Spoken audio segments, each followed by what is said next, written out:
Selamat datang kembali di Era Entertainment, selamat datang kembali di The Golden Cross Playlist. Seperti biasa hari ini kita akan kembali melanjutkan review saham part yang ke-340. Namun sebelumnya bagi teman-teman yang mungkin belum subscribe channel YouTube ini, sekali lagi jangan lupa tekan tombol subscribe, nyalakan lonceng notifikasinya agar teman-teman tidak pernah ketinggalan informasi-informasi terbaru dari channel ini. Di part yang ke-340 kali ini kita akan kembali mereview ada 6 saham, di mana ada saham Pesap, Temas Auto, Antam Tins, dan saham DKFT. Di mana sebelum kita memulai untuk mereview 6 saham tersebut, maka kita akan kembali melihat pergerakan dari indeks harga saham gabungan, di mana dalam perdagangan hari ini indeks ditutup minus 0,9% di harga 6.058 dengan sekitar 187 saham naik, 333 saham turun, dan ada 135 saham yang bergerak stagnan dengan nilai transaksi bursa hari ini sebesar 11,1 triliun. Kita langsung ke saham pertama yang akan kita review kali ini adalah saham G Resources Asia Pasifik atau dengan kode emiten Pesap, di mana saham Pesap setelah mengalami penurunan yang cukup dalam, dia kembali terkoreksi dan sekarang ditutup di harga 160, tutup stagnan, dan di level ini dia berada di dekat dengan area pentingnya yaitu area PBL.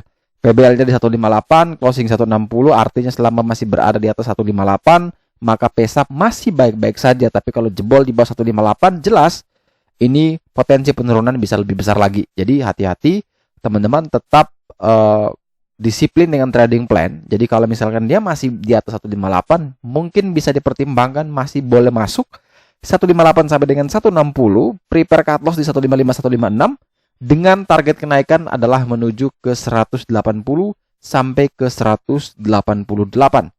Kalau misalkan ternyata opening langsung dibanting di bawah 158, ya jelas kita wait and see, menunggu sampai dia bisa technical rebound sampai bisa melewati kembali 158. Akan tetapi kalau di opening masih bermain 159, 158, ya itu teman-teman bisa coba entry dengan prepare cut loss yang sudah kita informasikan tadi. Kalau kita perhatikan dari broker summary, memang dari susunan seperti ini masih memungkinkan dia akan koreksi, namun beberapa top broker sudah mulai mencoba untuk mengakumulasi. Semoga bisa menjadi momentum technical rebound sehingga dia bisa keluar dari zona downtrendnya ya. Jadi dia bisa kembali technical rebound dan akhirnya bisa melewati target-targetnya, yaitu menuju PBH di 180 dan target jauh di 40 hari harga tertinggi harganya adalah 188.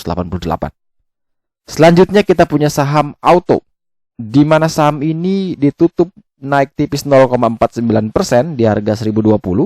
Saham Astra Auto Parts ini tadi pagi juga bergerak sangat fluktuatif, sempat low di 1010, namun setelah itu dia kembali bisa ditarik di jam 3 sore, yaitu closing di harga 1020. Harga PBL saat ini adalah di harga 1000, sedangkan harga auto di 1020, artinya kurang lebih 20 poin atau 4 tick dari harga penutupan menuju ke support terkuat. Sehingga sebenarnya ini masih menjadi area yang cukup menarik untuk bisa kita entry selama memang masih bisa bertahan di atas 1000. Jadi kalau misalkan teman-teman yang ingin membeli, silakan coba antri saja 1000 sampai dengan 1015, itu bisa menjadi area belinya. Batasi cut loss kurang lebih di 980, 990 dengan target kenaikan menuju ke PBH di 1050 dan target jauh adalah di 1125. Kalau kita perhatikan dari broker summary, ya menurut saya pribadi ini sudah menarik ya. Memungkinkan kalau misalkan dia bisa koreksi dan bisa bertahan di level 1000 dan itu broker summary yang masih konsisten seperti ini, maka peluang kenaikan itu bisa terjadi dan peluangnya cukup besar ya. Tapi balik lagi nih, contoh seperti saham yang kemarin nih kita bilang bagus ya, Agi dekat support di 1300, hari ini ternyata di The Golden Cross ada adjustment PBL di 1250 dan cut loss kita waktu itu di 1250 sampai dengan 1270 dan dia sempat naik, namun setelah itu dibanting menjelang closing tambah dibanting ke 1280. Jadi itu masih berada dalam area yang sebelum kita cut loss ya, karena masih belum sampai ke 1250 sampai dengan 1270. Jujur saya juga masuk ke Agi karena memang ya itu tadi berdasarkan support terdekat ya opsi itu pasti yang terbaik, tapi karena dia jebol dan belum kena SL-nya ya kita masih tetap hold ya. Tapi kalau sudah kena SL wajib lepas karena tidak bisa kita spekulatif lebih tinggi lagi. Itu yang resiko yang bisa saya terima ya. Jadi area 12.50 sampai 12.70 itu mungkin update untuk saham Agi bagi yang mungkin sudah beli ya. Kemudian kalau kita balik lagi ke auto ya, walaupun broker summary-nya bagus, teknikal juga mendekati bagus, tapi tetap market yang menentukan kemana arah yang sesuai. Karena itu tadi balik lagi, market itu tidak bisa kita atur. Market itu bergerak sangat dinamis ya. Kalau memang dia waktunya naik ya dia pasti akan naik kalau walaupun itu jelek. Tapi kalau kita sudah bilang bagus, kalau memang dia belum mau naik ya pasti turun gitu. Jadi khusus untuk auto memang murni secara teknikal dan broker summary dua-duanya sudah menarik, asalkan level-level penting tersebut wajib dipertahankan. Kalau memang itu bisa dipertahankan, maka potensi kenaikan itu masih tetap ada. Selanjutnya kita punya saham Temas, di mana saham Temas Line ini ditutup minus 1,36% di harga 292.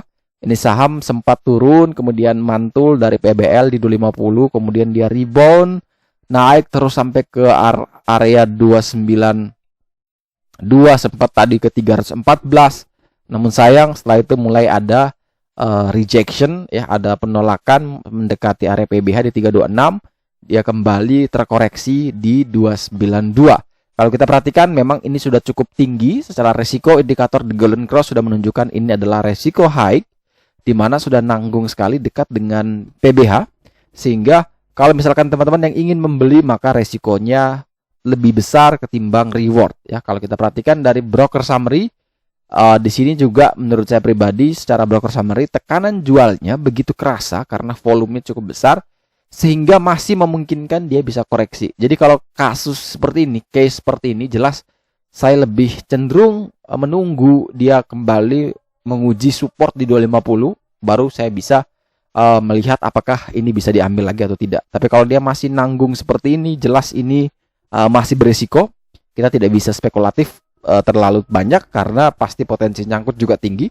Tapi kalau ada yang tetap mau nekat, ya itu urusan teman-teman ya. Karena sekali lagi, ini hanya review, bukan sebuah rekomendasi.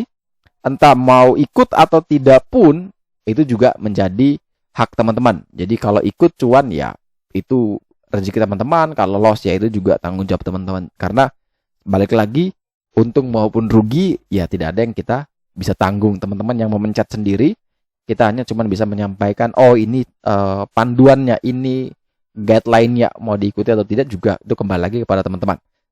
Untuk Temas seperti itu, kalau bisa dia koreksi lagi ke 250, 260, semoga bisa dapat. Akan tetapi kalau misalkan ternyata dia tidak koreksi-koreksi, malah dia bisa naik terus, ya silakan kita bisa pakai resisten psikologis di 300. Ya buy on breakout 300, cut loss di 292, 294, target ke 326 sampai dengan 344. Itu bisa dipakai kalau misalkan ternyata dia tidak turun, malah dia naik terus. Jadi kita bisa pakai opsi tersebut. Selanjutnya kita punya saham aneka tambang dengan kode emiten Antam, di mana saham ini ditutup minus 1,31% di harga 2.270. Saham Antam bergerak cenderung sideways, secara middle trend dia bergerak downtrend. Namun secara indikator The Golden Cross resikonya sudah menunjukkan resiko low risk dengan potensial reward yang lebih besar dibandingkan potensial loss ya, karena dari harga saat ini menuju ke PBL itu cuma 30 poin, tapi kalau harga saat ini di 2270 menuju PBH 2460, maka itu kurang lebih kita punya sekitar ada 190 poin. Itu cukup besar dibandingkan dengan cuma 30 ya. Jadi 30 berbanding 190 ya, kurang lebih 1:6 ya. Itu cukup besar risk rewardnya. Dan kalau model seperti itu ya tentu kalau saya pribadi ya pasti akan masukkan ke watchlist, tergantung nanti broker summary-nya seperti apa. Jadi kalau misalkan selama dia masih bertahan di atas 2240, maka Antam masih aman untuk kita koleksi di chart kali ini. Jadi kalau misalkan mau beli ya 2240 sampai dengan 2260 lah. Semoga teman-teman bisa dapat 2240 sampai dengan 2260. Cut loss kurang lebih di 2000 sampai dengan cut loss di 2200 sampai dengan 2210. Kita pasang tipis saja, atau kalau bisa ya mau lebih jauh di 2190, bisa cut loss-nya di sana. Karena itu juga low terendahnya. Tapi kalau mau atur bebas ya itu hak teman-teman ya. Hanya kalau saya suka 3 tick dari level PBL. Jadi kurang lebih di 2210 atau mentok-mentok 2200. Kalau kita perhatikan dari broker summary, menurut saya pribadi memang ini masih belum menarik ya, mungkin masih akan koreksi lagi sedikit. Semoga tidak jebol di bawah 2240. Kalau jebol jelas jangan masuk. Kalau masih bertahan silakan pertimbangkan entry 2240 sampai dengan 2260. Target kenaikan ke 2460 sampai dengan 2730. Kalau cut loss-nya seperti yang tadi sudah diinformasikan bisa di 2200 sampai dengan 2210. Selanjutnya kita punya saham DKFT ya, di mana saham sentral Omega Resources ini ditutup minus 0,76% di harga 131. Tadi pagi sempat opening dia naik ke 135 sebentar aja. Setelah itu dibanting dan closing di 131. Transaksi hari ini juga cukup sepi, 288 juta. Namun yang menjadi menarik adalah memang DKFT juga sama seperti Antam, dekat dengan area PBL. PBL di 128, DKFT di 131, cuman beda 3 poin, 3 tick saja. Jadi ini sebenarnya bisa menjadi area beli ya. 128 sampai dengan 131 sebenarnya sudah bisa menjadi area beli asalkan level 128 itu mampu dipertahankan. Jadi kalau misalkan teman-teman terlanjur membeli 128 sampai dengan 131 ternyata dia malah turun terus, maka ketika jebol di bawah 128 prepare cut loss 125 sampai dengan 126. Itu bisa teman-teman pakai sebagai batasan untuk cut loss. Tapi kalau memang dia masih bisa bertahan di level 128, 129, maka itu punya potensi kalau misalkan technical rebound, target terdekat ke 135, target terjauh ke 153. Untuk broker summary di sini memang karena volumenya tidak terlalu besar, sehingga ini menurut saya pribadi masih seimbang dan cuma 288 juta rupiah secara transaksi, sehingga ini masih belum terlalu menarik. Tapi balik lagi ya, saya pernah katakan bahwa ada saham-saham tertentu yang tidak bisa kita lihat dari akumulasi sehari. Bisa juga dalam periode waktu tertentu dia akumulasi, atau ketika market lagi running di situ diakumulasi, di situ juga langsung dia tarik. Jadi setiap emiten punya karakteristik berbeda, dan itulah mengapa kita perlu mempelajari bandarmologi lebih dalam agar bisa kita tahu nih, oh emiten ini ternyata cirinya seperti ini, oh emiten ini ternyata cirinya seperti ini. Jadi kalau kita sudah bisa tahu, bisa mengenal karakternya, tentu kita akan bisa lebih mudah untuk mengidentifikasi kira-kira kalau ini yang masuk, sahamnya mau naik atau turun. Dan saham terakhir yang akan kita review kali ini di part yang ke-340 adalah saham PT Timah dengan kode emiten TINS. Di mana saham TINS ditutup minus 0,69% di harga 1445. Ini sama juga seperti emiten Antam DKFT. Dia juga dekat dengan support terkuat. Jadi bisa disimpulkan cenderung polanya sama. Ini kalau dalam bandarmologi yang saya selalu sampaikan, ini yang bisa disebut dengan pairing analysis, di mana hampir punya kecenderungan yang sama ya. Semuanya pasti turun yang bareng dan dekat dengan support, dan kalau mau naik ya naik bareng. Tinggal ada beberapa indikator yang jadi leading, lagging, dan jadi following. Itu nanti teman-teman bisa belajar bareng di pairing analysisnya di bandarmologi. Nah, di sini kalau kita perhatikan dari TINS, memang level PBL, level support terkuatnya di 1425. Jadi kalau misalkan dia masih bisa bertahan di level tersebut, jelas ini bisa menjadi area beli untuk kita.